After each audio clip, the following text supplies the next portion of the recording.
Okay, I lied before. That was not the end of the notes for 10.6. We still have this, so this is going to end up to be 10.6 part 2. Sorry about that.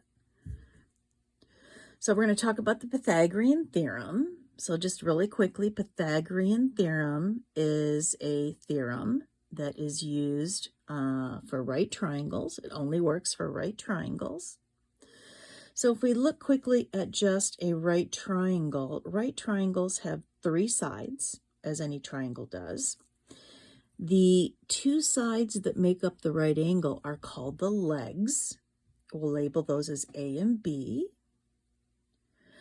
And then the third side, which is always the longest side, it's always the side opposite the right angle, is called the hypotenuse. And we're going to call that C.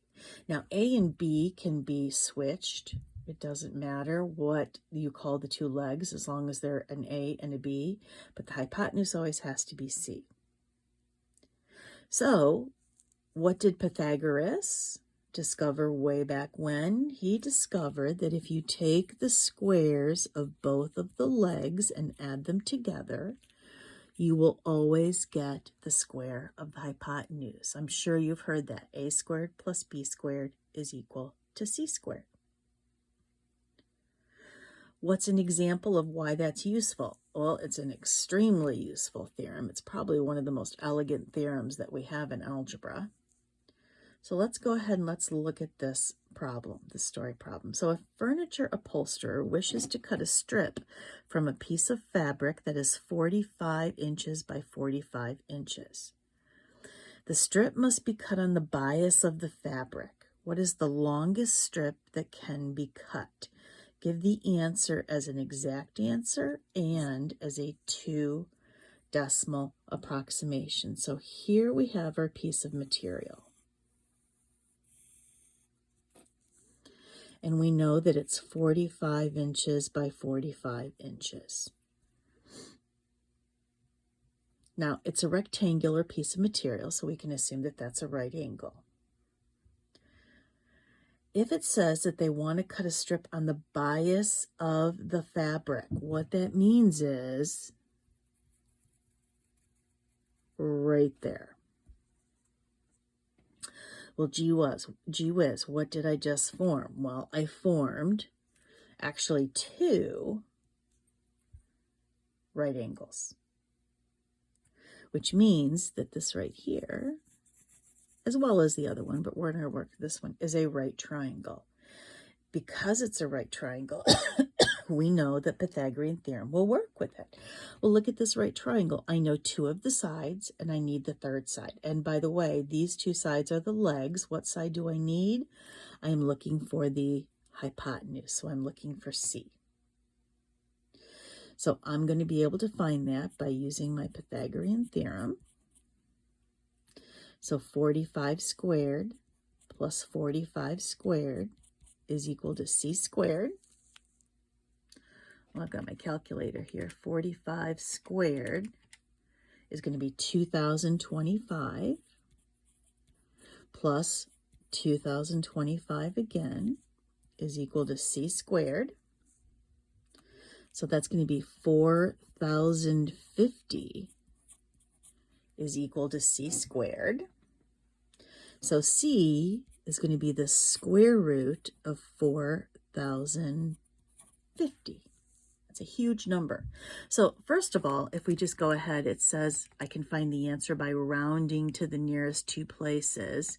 So that would be the square root of 4,050, which I would get 63. Here's what you get if you put it in your calculator. So again, rounding to the nearest 2 places, this 9 is going to make this 3 into a 4. So it's going to be 63.64.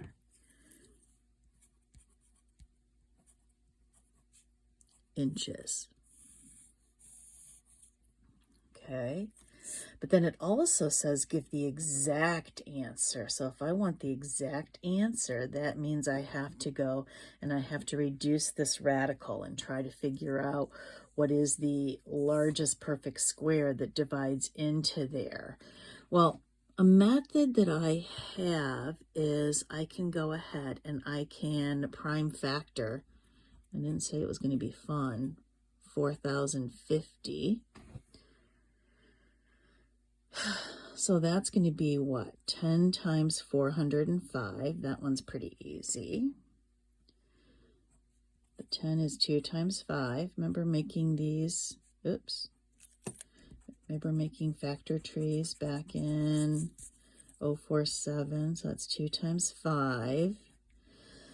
Let's see. 405 is going to be 5 times 81.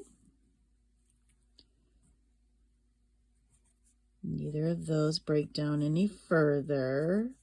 And of course, we know 81 is 9 times 9.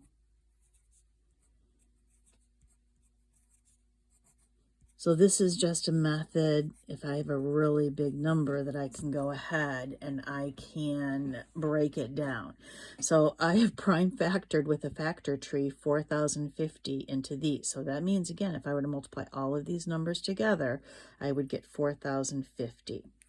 So since I've broken it down like this, and I'm trying to simplify the square root, what I do is I circle my doubles. Do you see that every time I circle a double, I'm circling a perfect square? I'm circling 25, I'm circling 9, and I'm circling 9. So if I want to simplify this radical, what happens is there's going to be a 2 left under the radical. That's the only thing that's left uncircled. And coming out will be the square root of 25, the square root of 9, and the square root of 9. That would be 15 times 3, or 45. Which means that it simplifies to 45 root 2, and that's going to be inches. And there's the end of 10.6.